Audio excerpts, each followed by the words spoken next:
Hello and good evening. Welcome to the Business of Property. I'm Cheryl Leong, your host on Property Development Australia. How are we doing, property people, today? It's Happy Tuesday.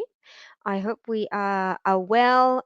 Those in lockdown, particularly in Sydney, this week has been all about freedom. I won't call it Freedom Day, but there's some level of freedom. People in Melbourne, I'm feeling for you. Obviously, between earthquakes, lockdown, and zombies, it's been a little bit of a bleak, bleak few months. But hopefully, this is a bit of a highlight for you on a Tuesday. We're all locked in. Anyone that's joining us today, I'd love for you to pop in the comments below. Let us know how you're doing, where you're tuning in from as well. Zombies, yes, yes, probably. Don't be surprised. I mean, when's the last time we had an earthquake in Melbourne, right? But anyhow, without further ado, I do have a guest today. Last week was a little bit of a one woman show, but I do have a very special guest. Moxin has been in our group for a while in the community and is a very active member of the community. He provides a whole lot of value, and those who do know him personally as well know that he is extremely generous with his time. Peter, hello, tuning in from the UK. I hope you are well. Good morning to you. And today I've been talking to, we talk quite a bit, Moxon and I, and I ask him about how his projects are. And one of the things that really stood up, which I thought was really interesting, is that he says, we do 10 projects in 2 years. And I said, that's a really interesting strategy. I'd love for you to share it with the community. And that's why he's here today. Moxon from Investor Partner Group. And he'll be telling us a little bit about his journey, the good, the bad, and the fugly, because at the end of the day, development is a little bit of a roller coaster. So, Moxon, I'd love for you to join us to the business of property. How are you, my friend? Hello everyone, how are you today? Hey Cheryl. Excellent, very, very well. You've got your whole DJ set up here, so we're I know, ready, yeah. ready to rock and roll. That's it. Oh, I need a sign thing. That's it. Next time, I'll remember for next time. But I know you put a little bit of a presentation together, because one of the things that we'd like for you to share is some of the case studies and the actual real life projects that you have been through over the years. But tell us a bit about yourself, like how, your background, how did you get into property? Well, firstly, Cheryl, thank you for inviting me on Business of Property. I'm really You're very welcome. thankful and yeah, feel gratitude towards coming on and presenting. Um, who is Moxin or people call me Moss? Moss doesn't come from a rich background. Super mediocre family. A lot of what I'm today is because of the prayers of my parents, support of my wife, family, of course, and the impact that I talk about, friends, family, the key sort of people or mentors that are around you. So um, I came to Australia on an education scholarship. Yeah, definitely nerd at heart. So you can say that. But yeah, a lot of what drives me inside is, the nerd himself, or the property passion comes from the nerdiness, definitely. uh, my background per se, a lot of people wouldn't know. I started off in my career as a data analyst. I moved the ranks up in big funds, insurance companies like AIG, QBE. Did a few international secondments before I was quite fed up with the corporate world. And yeah, I was also consulting with the Department of Treasury, so Victorian state budget. So some big sort of ticket items that I did in my whole life. And yeah, qualified accountant, qualified real estate agent. Started off my tax advisory services in 2012, 13. Did my MBA from Melbourne Business School, or people call it University of Melbourne. And yeah, have been on like numerous sort of self-exploration and leadership sort of journeys. And property is it just comes naturally, and that's where I've been basically over the last sort of 10 years. So yeah, that's me in a nutshell. Amazing. It's funny how you said you might not know that you were a data analyst when you sort of think about how much data you go through now in terms of deciding what to buy, where to buy in your developments and with your and for your clients. It's actually not such a surprise, but we can see where it stems from. So tell when did you get into development? Look, I didn't start my property journey in development, definitely. My journey definitely started off like a normal person, did 9 to 5, a lot of double jobs. I started off my journey when the times were of interest rates around, 7%. So have to kill yourself more to generate more income to acquire more properties. And that's the cycle that, everyone tries to catch. My property journey basically started off when I acquired my fourth property, which was a development potential property. And mind you, I didn't know that at that time that this is a development property. And Surprise. hindsight is hindsight is a beautiful thing, when you think back and you're like, okay, what are the right steps that you've taken and the wrong steps that you've taken. You tend to basically learn from that. So yeah, I started off there, and yeah, I did a small splitter, saved the house at the front, built to at the back, and this was in Melbourne. And yeah, and luckily enough, the guy at that time who I did it with, or the mentor that I had, I ended up partnering him with, and he is the director of Investor Partner Group now. So it's Amazing. it's been yeah, it's been very good. Fantastic. And so from then on, I mean, and sort of, I know you've got I've got some slides to share. Maybe let's dive into that, and then we can ask some questions along the way. So Yeah, anyone sure. anyone that's joining us, and if you know Moss, and if you've got questions for him, please feel free to pop it in the comment section. We'll always, I'll throw some at him along the way, and if and we can have a bit of a Q&A at the end as well. But Perfect. over to you. Okay, let me do the screen share if I do it right. So bear with me. I know Cheryl has taught me this. So. Okay. So just a bit of an intro about who we are and what made me start into property development. So naturally, people who know me, they know that I'm a vivid thinker. I like difficult situations. I like challenges, and ultimately, building up the profile the hard way was not enough. So there has to be an easy way and a much more methodological way to do some of these things. And potentially that's where Investor Partner Group comes into play. A lot of what people don't know about this, and probably me sharing this first time on an open forum, is it's not the money that drives me in property development. It's my ultimate goal of having a super subsidized prestige school for people who come from mediocre backgrounds. I've been working on this project for the last 5 years, and I've made some really good friends who are working pro bono with me on this. So yeah, that's something that I want to achieve as part of my sort of property development life, and that's where I'm heading towards. So taking a step back, maybe explaining a bit about who is Investor Partner Group and what does Investor Partner Group do. So um, the group came into existence because it has three sides to it. The property advisory and the buyers agency, that Cheryl, you've just talked about a bit. It is very sort of data driven, considering my background is data, but it's more about the idea of creating wealth, of course, through property investing, but also, mind you, improving the lifestyle. So not just being paper rich, but cash rich.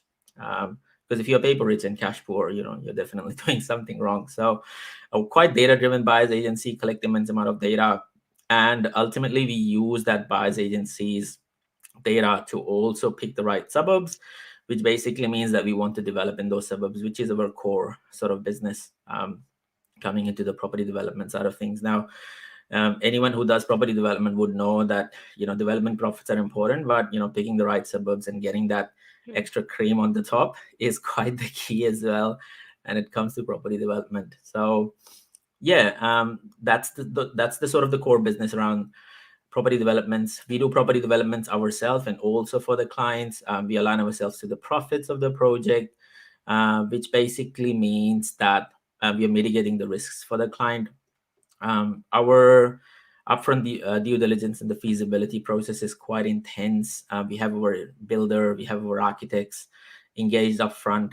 We are doing intense, local market studies upfront to understand all the risks that are available out there and how to make sure that you're mitigating them. So that's the beauty of aligning to the profits of the deal, and and basically de-risking by knowing all the unknowns, or should I say, know what the future head, what is the future head coming towards.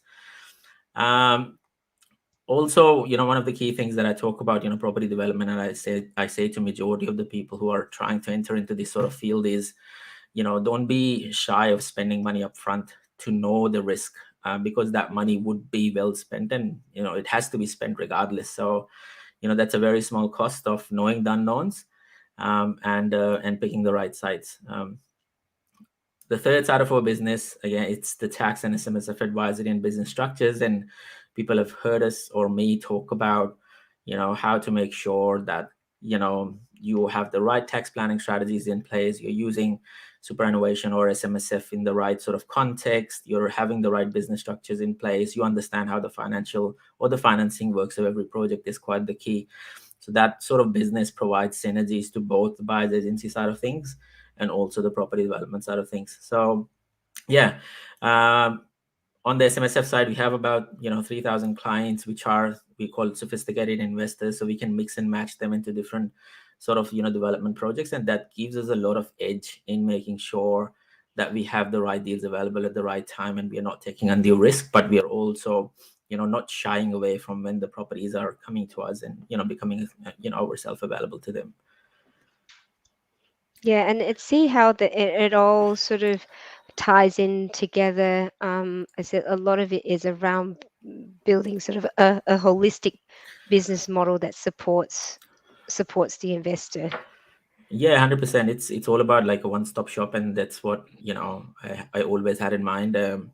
We started off small, but slowly and gradually, build capacity, build space, added more services, and I like to call it an ecosystem. So it's always good to be part of Moss's ecosystem. That's what my client tells to tell me, Yeah, that's right. because yeah, ultimately, Moss's World. I think we call it Moss's pretty World. much.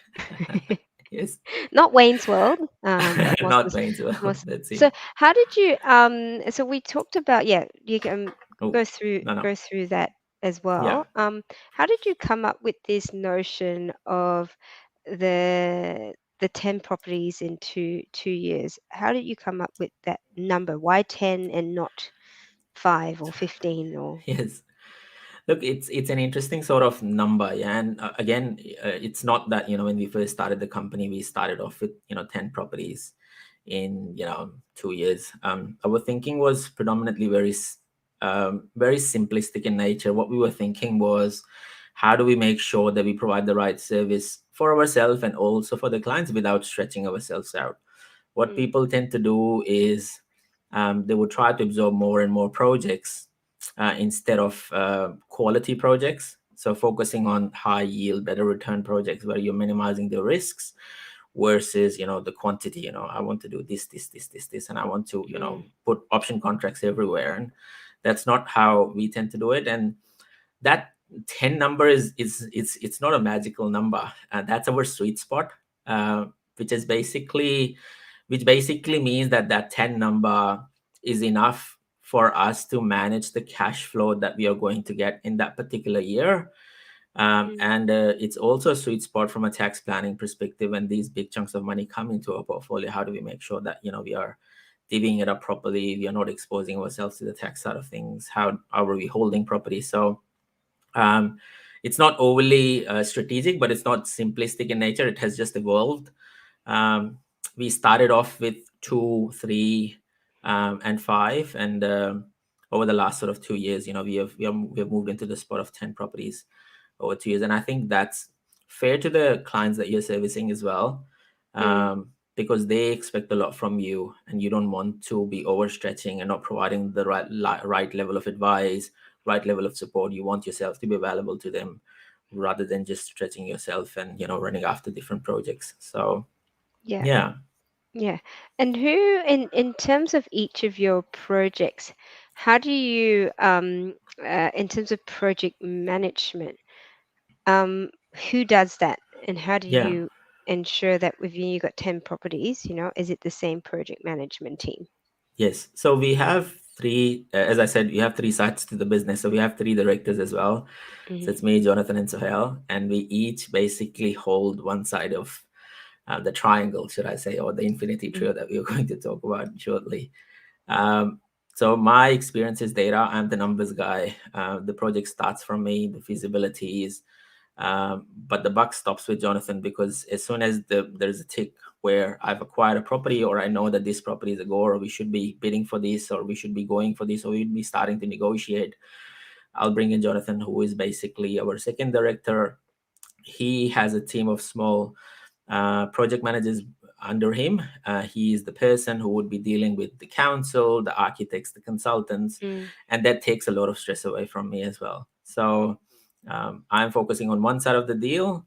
As soon as the deal works on paper, the execution is passed along to the other director, and he takes it away from there. Which basically means that there's a lot of this, yes, because yes. he might think that the project is working. I would say, nah, if it doesn't work on paper, it would never work in real. And yeah, the conservatism basically plays out on the paper a lot more than in the field, and so yeah. Yeah. Yeah. Okay. And so you've got a you got a project manager there as well. Yeah, 100%. I mean, you have to have project managers. Look, I tend to tell people all the time that the more you're going to try doing it yourself, Mm, especially if you are a first timer, you would miss out on something, or you would fail at some point. And if you don't know how to get out of it, either you would lose time or money. It mm. depends on you. You choose what do you want to lose. Yeah. Well, you So lose time and you're losing money somehow as well. yes, correct. So yeah, it's important that you're providing the right team around you. It's the key. If you don't have the right team around you, if you don't have the right support, then yes, it's a Mm. recipe for disaster. And so what's the criteria that you look for when you're assessing whether it's an investor partner group ready project? Yeah. So, I mean, the process starts off with the client. It's not so much the project, yeah, because we have our own door knockers who would be, especially in Melbourne and also now in Mm, Adelaide.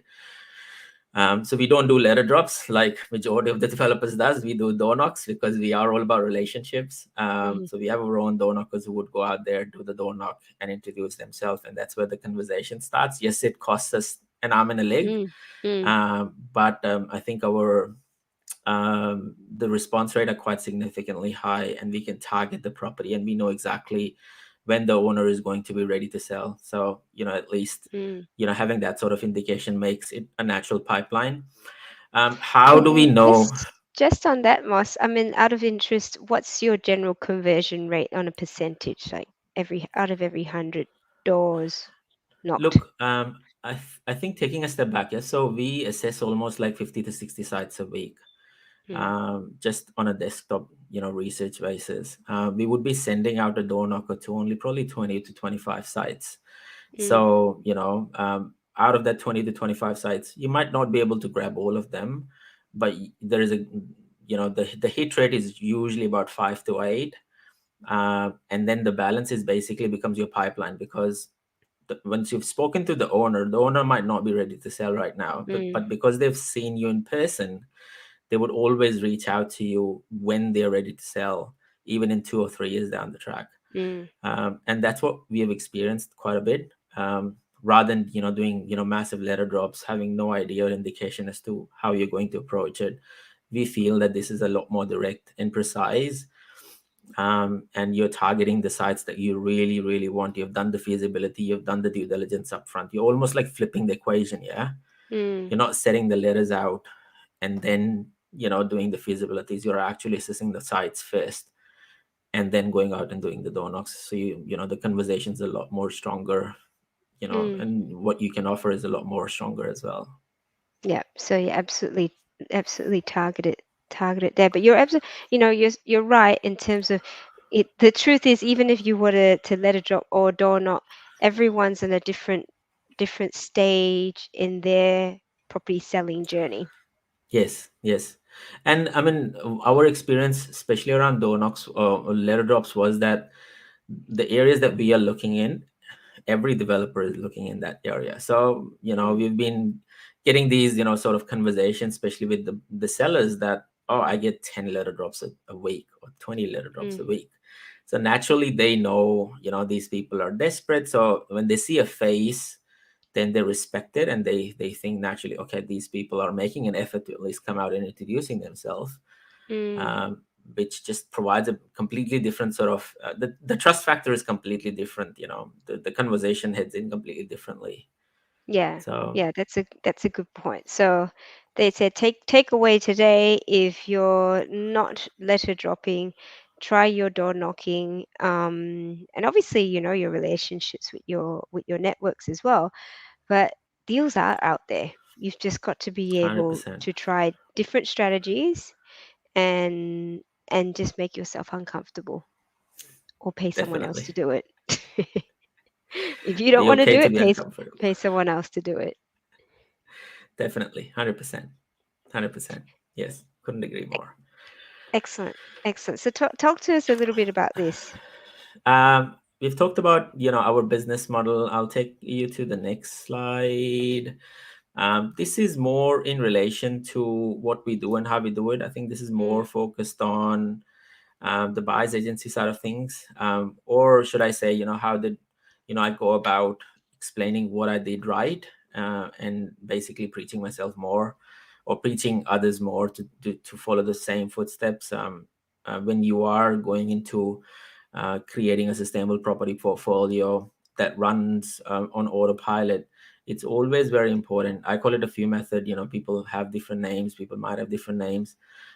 Is to have the foundations right. It's very, very important to get the foundations right, and having the good sort of balance between yield, growth, and return. And you would be catching or trying to catch either one of them at different point in time. Uh, so when you go towards the expedition stage, where majority of the developers or majority of the sophisticated or experienced investors tend to operate all their life, is where you're talking about small scale developments. That's where you're talking about granny flats, renovate for profits, all that sort of funky cool stuff where you can really churn out money. So you don't need massive amount of money to do small scale developments, and everyone knows that you can start small and grow quite big quite mm, quickly. But having the foundations right is the key. People always tend to come to me and they'll say, almost, I want to do a development, and they might have never acquired a property in their life. And mind you, you need to start with baby steps before you start to run. Learn to walk before you start to run. So it's always key that just because your profile fits the development doesn't mean that you should be doing the development. um, Understand the property market, understand the data, understand what the risks are, before you go into that sort of development space. Because let me tell you this, no matter how experienced you are, every development teaches you something new. So there is no such thing as cookie cutter developments. You would always find something new and learn something new with every development, and that's the lesson learned. It depends on how do you navigate that problem. You look at it as an opportunity or a challenge or an issue. So mm, that's the make or break sort of thing for you. mm. And so talk to us a little bit about sort of, and I see there's a few capital requirements that you've mentioned here. So is it is it sort of the journey that you see people, I mean, that could follow if you're coming and starting your development journey? Look, it's quite simple in the natural way. Yeah. So when you're starting off your journey of property acquisition, you would start off with foundational properties. You would go for something that delivers high growth, decent sort of yield. So it's not costing you a lot of money to Mm, hold these properties. mm-hmm, It's not, you're not sacrificing your lifestyle. That's the key thing. mm, And you're catching short-term growth, not just the long-term growth. That's the key when you talk about the foundational, properties. When you move into the expedition stage, basically where you would be in your life is you would have a decent amount of equity build up in your portfolio. Your overall LVR of the portfolio would have improved from, say, 80% to 70% or 60%. So you would have decent amount of equity, but borrowing or the serviceability would be coming in close to finished. So in the foundation stage, what I always tend to tell people is park development potential properties there, so that when it comes time to the expedition stage, you can pick up one of those properties, put a DA or a building approval or a building permit on it, and off it goes towards the development side of things. So your equity in your portfolio would actually help you jump into the development quite easily, Mm, and the process would be quite seamless. And that gives you an opportunity to basically sell these properties at a manufactured growth, catching the growth within the market as well, and then doing this again and again, which basically means that you're basically recycling your portfolio. So whatever you have in your portfolio, you're appreciating by manufacturing growth, pushing it out, bringing it back, doing it again. So people tend to basically recycle this time and time again. There are also people who would go towards the worthy properties, and worthy properties are basically, you would hear people talk about NDIS, roaming houses, micro apartments, how to generate passive income, or significantly large passive incomes. And those are basically for, the way I see it, are for much more sophisticated clients who have done this journey and are really, really cash poor now, and they want to create immense amount of cash flow. What people tend to generally do, and a lot of people are doing this right now, because I see a lot of clients coming in and doing this time and time again, is that they start off the cycle completely in reverse. They'll go for an NDIS property or a dual lock mm, mm. or a roaming house, because naturally cash is a definite attraction to everyone, isn't it? Whereas what they really need to catch is the growth and not so much the cash in the first instance. So, yes, they have a cash generating asset, but they have to wait for at least 3 or 4 years before they pay it off, generate more cash that they can build up their profile for that saving that they require to build up their portfolio, build up their or buy the next property. So they might have the serviceability, but they don't have enough amount of cash available to jump onto the new property, In terms of which, equity, I in guess terms of that's what equity, you're saying. yes, 100%, Yeah, yeah. yeah, And what yeah. that does is it puts them into an interesting dilemma, because they might wait for 2 years to generate enough cash to save for the deposit or the equity to jump onto the next property. But that opportunity cost, or that time lost, could be in hundreds of thousands. You would have missed the complete property cycle, or a boost, of 2019 to 21 that Mm, people have mm, seen. Yeah. So, how do you make sure that, you don't miss out on the short term growth when you're starting off your cycle, and think about the cash flow in the future? So, yeah, mm, mm. And I think that's why when you get to a point where obviously you have enough equity to work with, to be able to diversify, have a portfolio where there is a mix of cash flow, um, 100%. properties, and also either lump sum or buy and hold, strong growth properties as well.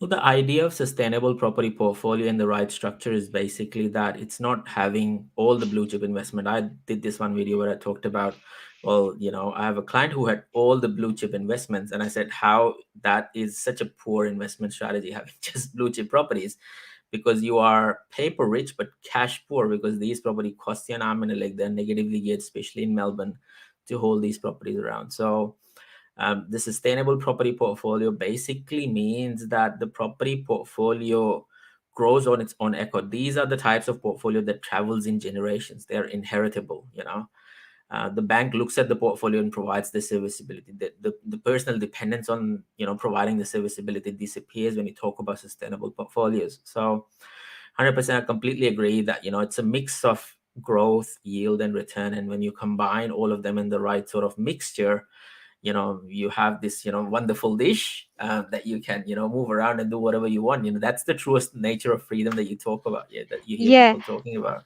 yeah, absolutely. And so, if for the first time investors who are, the are part of their are starting up their journey, right?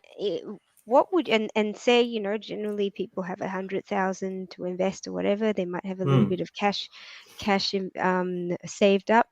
Which Where would you get them to start Look, with the you start off at foundations? foundation 100%, and the reason being that your aim should not be a payday in the future when you're ready to retire. Because Mm, if you're waiting for that payday and killing yourself while reaching that payday, yes, you might be very rich when you're retiring, but you have listed the golden years of your life and you want to really, live your life, so you've been saving, not really improving your lifestyle. Whereas if you start off the foundational stage and you catch short-term growth, and yes, you would Mm. ultimately get the long-term growth anyway, but if you catch the short-term growth, what that will do to you is it would help you improve your lifestyle while growing your portfolio.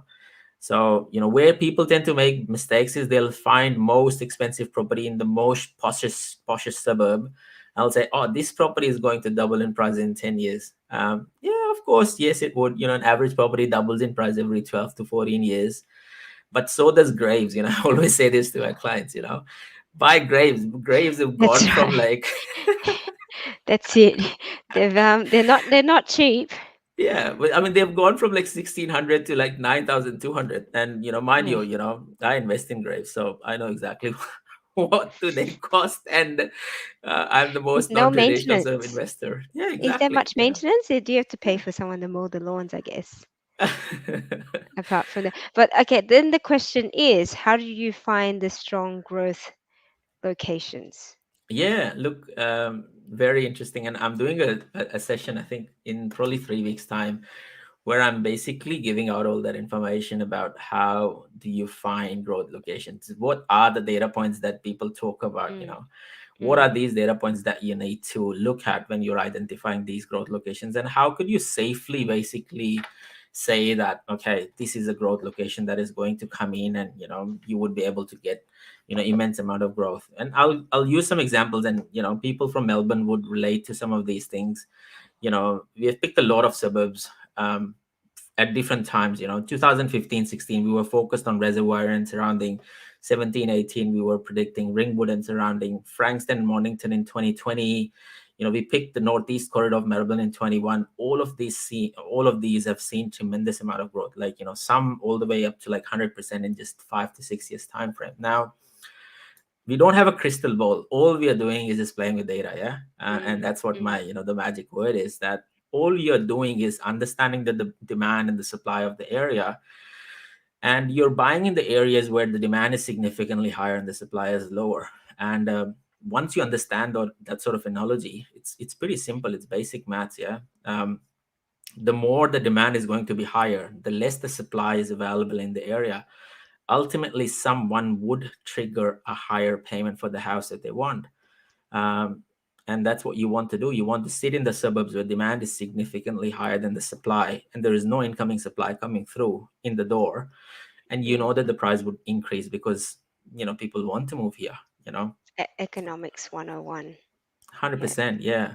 yeah, So yeah. I think the important thing is understanding how do you translate demand through Mm, the data points. And I think that's the key. Once people understand what data points to look for and how do you understand the demand, then it's not a hard ask to pick these suburbs. yeah, Yeah. yeah.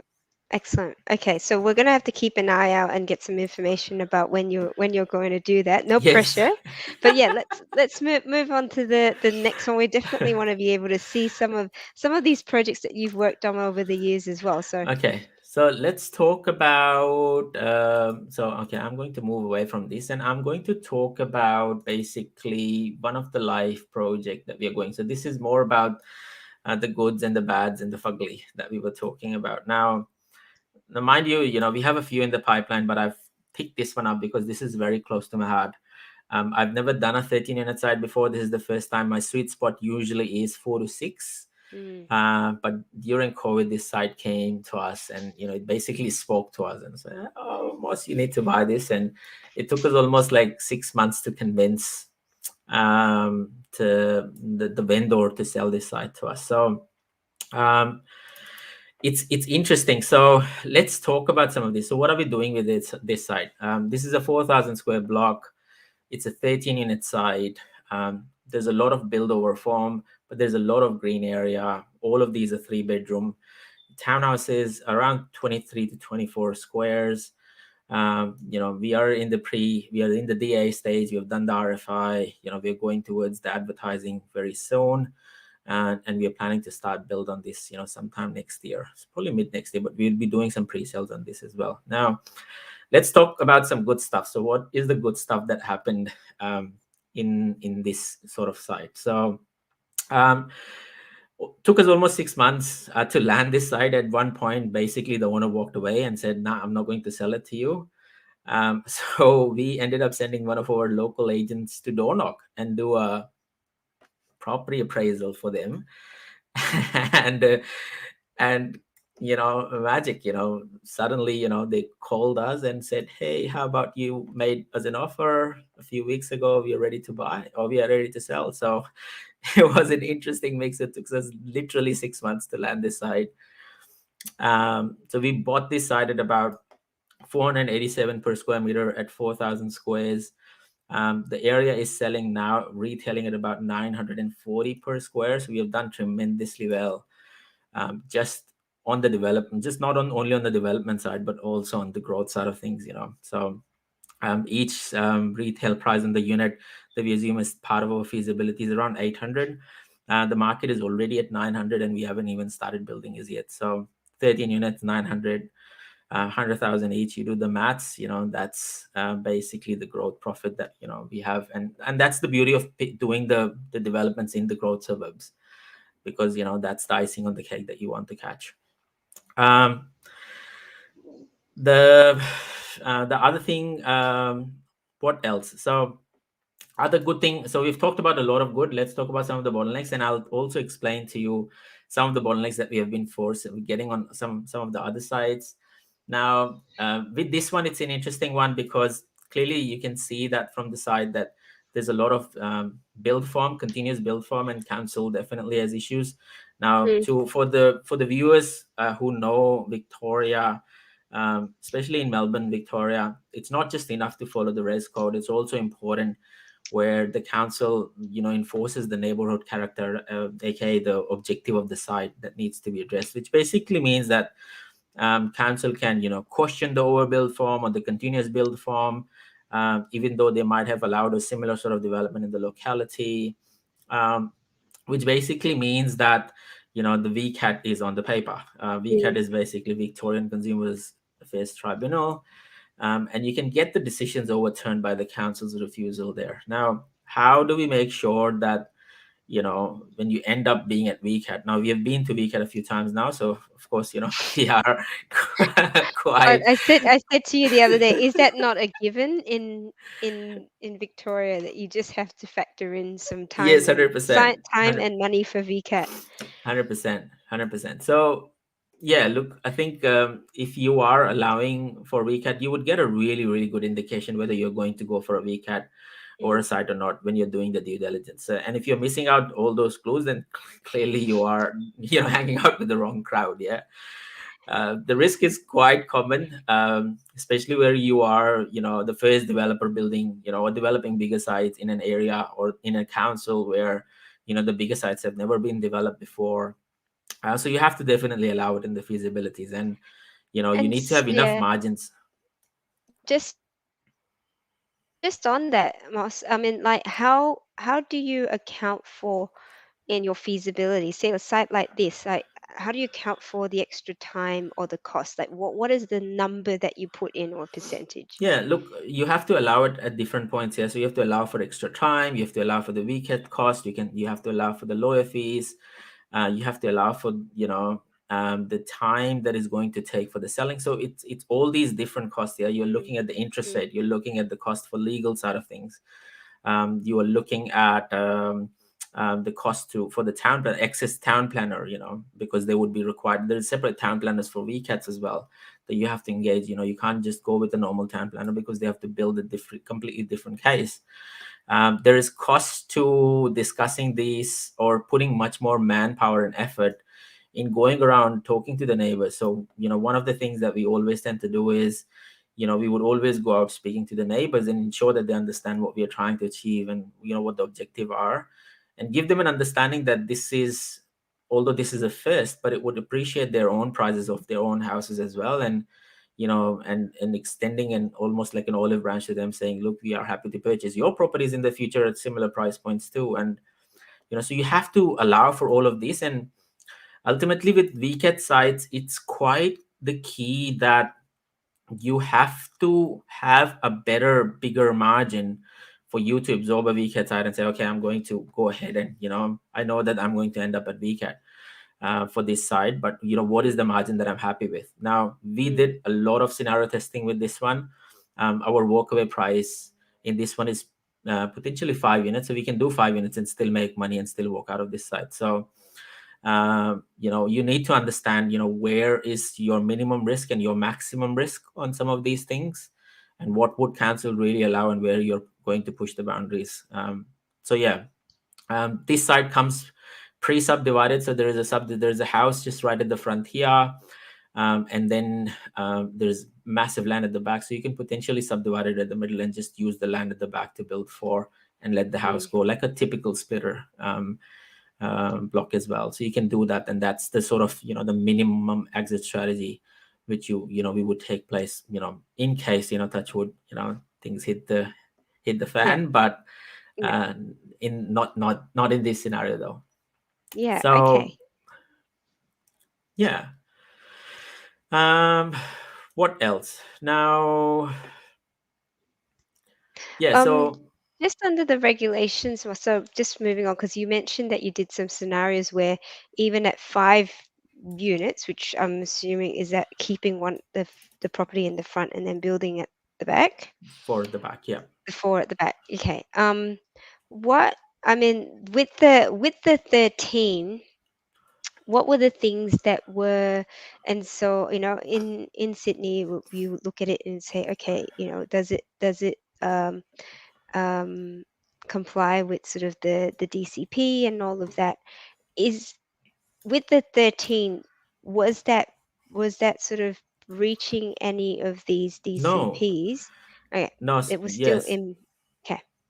Yes, so the rest code was definitely being followed. There is nothing in relation to the Victorian rest code that we are not following here. So you're well within your legal or the rights that the council has Hmm. put in, especially with the Hmm. zonings and everything. So, but in Victoria, the funny thing about Victoria is that even though you are allowing or you're following all the rest codes, um, they have this objective of the site, or should I say the neighborhood character. Are you preserving the neighborhood character of that property or not? Now, some of these areas, especially with this one, this is in Diamond Creek. So Diamond Creek is one of the very suburban areas where they have converted a lot of old low density zones into like sort of medium density zones, not very long time ago. So the people at the council are still naturally thinking about these zones as, okay, these are NRZ zones and not GRZ zones, Mm. whereas they have been reclassified as GRZ zones. So either they need to move away and say, okay, this is a general residential zone and we should be allowing you for the type of development that you're doing here, versus a low density zone where they would force you to just do 4 or 5. So um, yeah, it's very different to Sydney, and I always tend to tell people that every state has different requirements, so make sure, and every council has different requirements, so make sure that you understand how to work with the council, whether it's a green council, whether it's a much more sort of diverse Mm. council, what sort of bill Mm. forms do they allow, what sort of precedences are allowed in the area, and do a lot of market research. So we have 3 precedents in the area where people have done similar projects, they've gone to VCAT and won against council, and that's why we're pretty comfortable that we know Yeah. those are the things that the council would consider, even though there is a good chance that the council might refuse, and Mm. then there is a good chance that because the council has faced this, we are not the first one in the area. There's 3 developers who's done this in the area already. The council would be a lot more pro Hmm. in looking at some of these things. So have you gone through the VCAT process already for this? Not for this one in specific, no, no, Okay. not for this one. Yeah. Um, and in your other projects, on average, how long did the process take from the time that you said, "Yeah, we're going to VCAT," till when you got the actual booking? I guess that's the other point. You've got to actually Yes. brief your council and then get a date booked in. Yes. Look, we've been to only VCAT twice over the last 10 years. So it's not that, we are at VCAT every second week or every second. We don't want to do that. That's not a good sort of business model. uh, but, on average, you should assume that the VCAT would at least add 4 to 6 months to your time frame. Yeah. at Okay. least. Yeah. Mm. And that's why it's important that any site that you have a slightest sort of indication that the council might not allow it, you need to hit a healthy profit on cost and margin on cost. Because if you don't hit that, then if you're waiting say 3 years for a development project to finish, then definitely you're losing money, although you're Mm. making money, but because of the time period that you're allowing for, you're Mm. losing money on the site. So it's quite the Yeah. key. The internal rate of return of your. 100%. And so, what has been the fugly bit so far, or has it not gone to that stage as yet, and hopefully Well, not?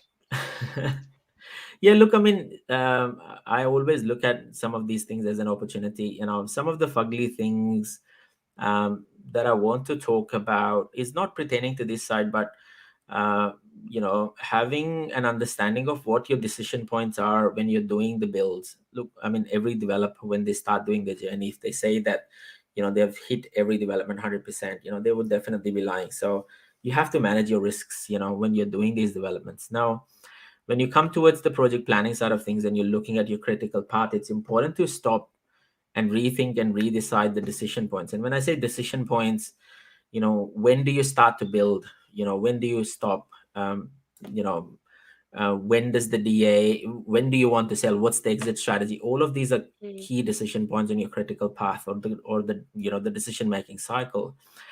So I just wanted to share a very sort of quick experience that we had, especially in 2017, where the price was significantly higher and we bought a property at premium, and the market started to plateau now, which basically means that the retail price that you were experiencing in the feasibility started to disappear. Now we knew that the market has a muscle memory, and they would always come back to the previous price points.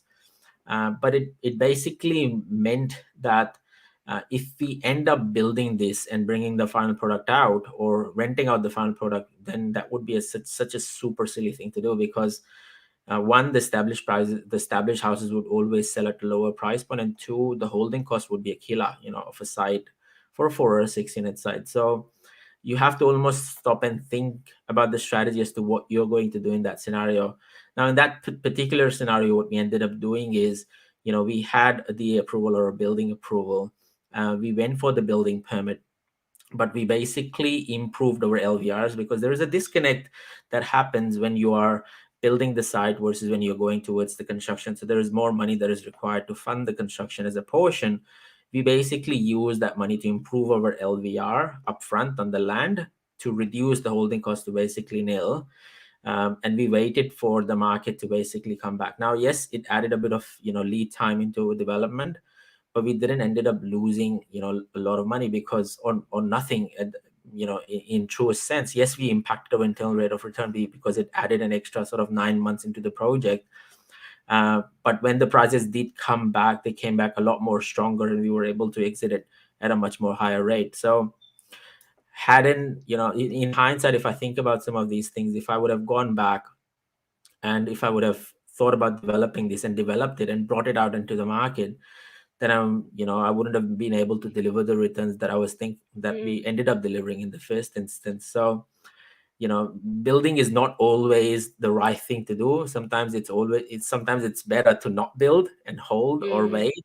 Mm. And it's always the key that you have to stop and rethink what is the best decision to do right now, what are the exit strategies. And sometimes exit strategies are better. You just do a DA and exit out of the deal. You don't have to make an extra sort of 200,000-300,000 and go through the whole construction process. Mm. So you can Mm. recycle and come out and do it again.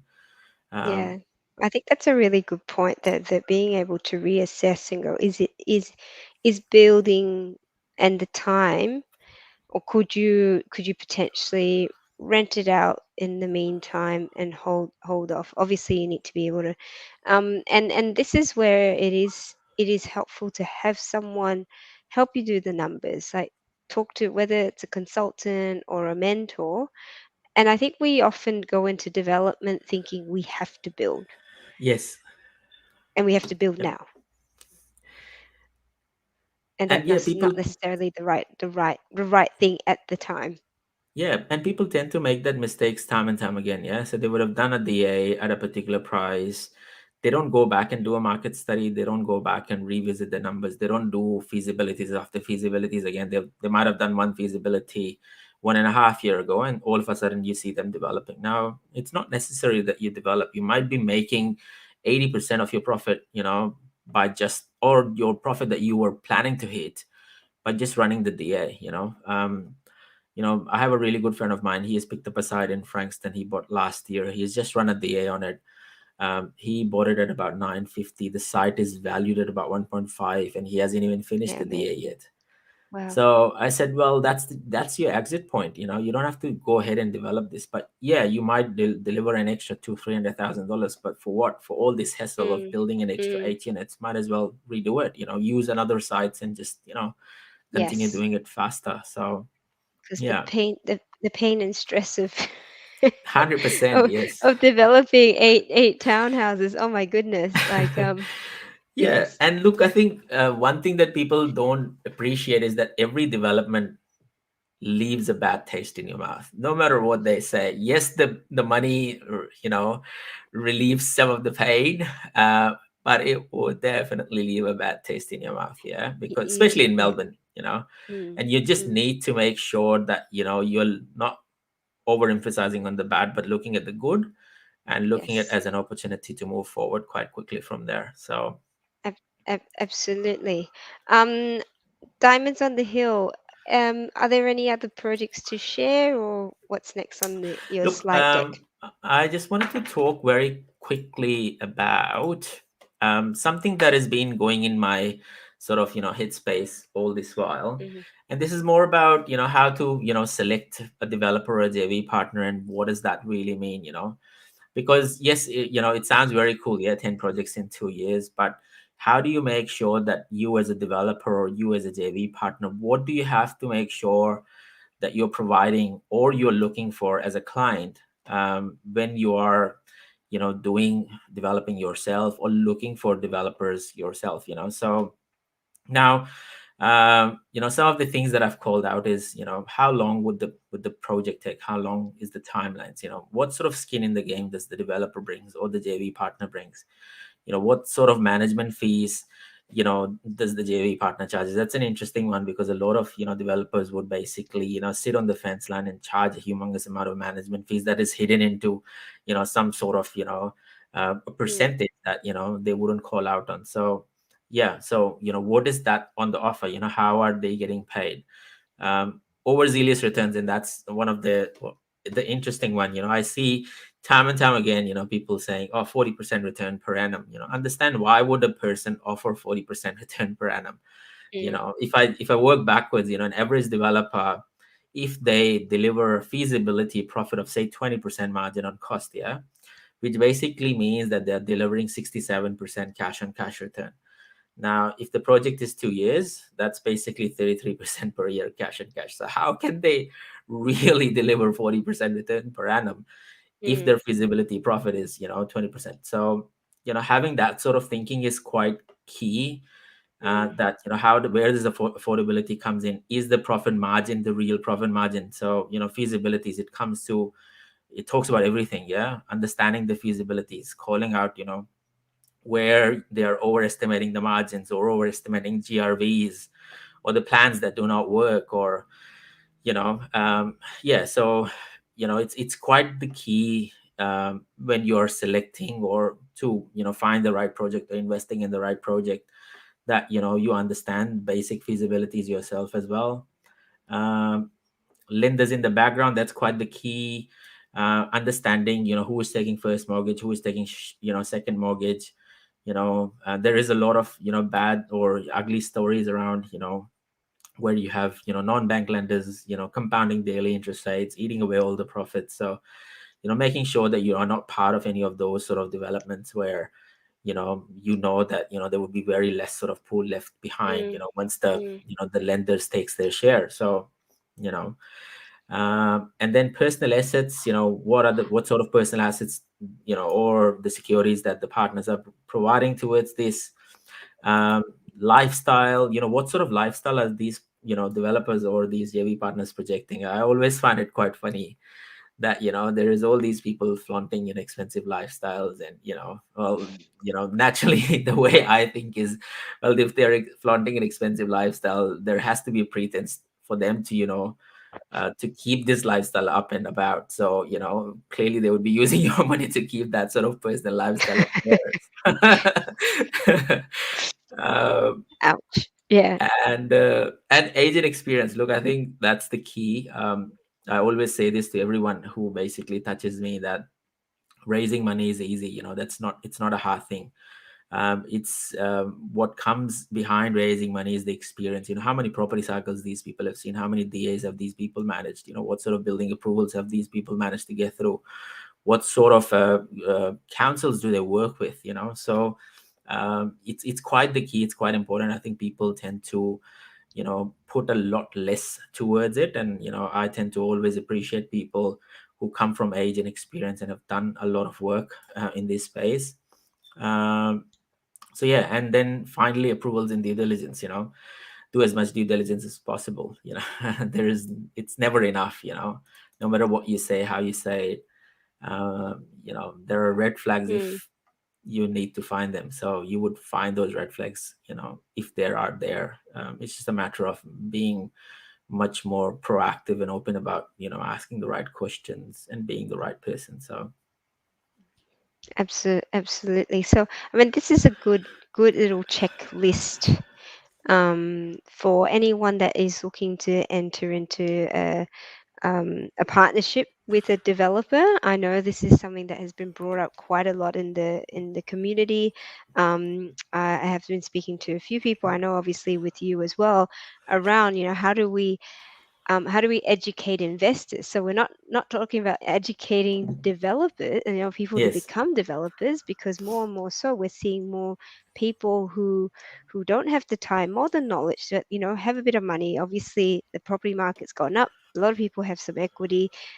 People are setting up self-managed super, wanting to be part of developments, and that's not a bad thing. It's just that as with anything else, I mean, this is your money. You need to be able to make sure that whatever you're investing in, that you've done your homework, and you have a level of um, assurance to yourself, because at the end of the day, there is no guarantee. It doesn't matter how brilliant the developer is. It doesn't matter. COVID happened, right? No one was. No, it doesn't matter how again, how experienced the developer is. If you get hit by something that you just cannot expect, earthquake out of nowhere, right? I mean, 100%. things like that Yeah, happen. Is this, you have to be mindful that there is no guarantee that your funds will be, you will get back all your funds, but there is risk management that you can take. And and that's the key. I think knowing the unknowns up front and understanding how are you mitigating the risks and what sort of exit strategies are available to you.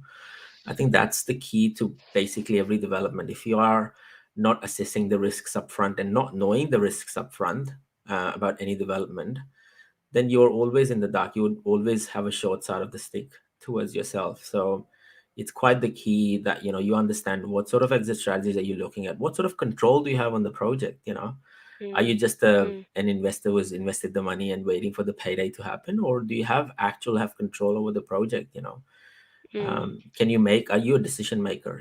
Can you drive the decision making process? Because these are the key things that is going to make or break the project. um, yeah. uh, so yeah.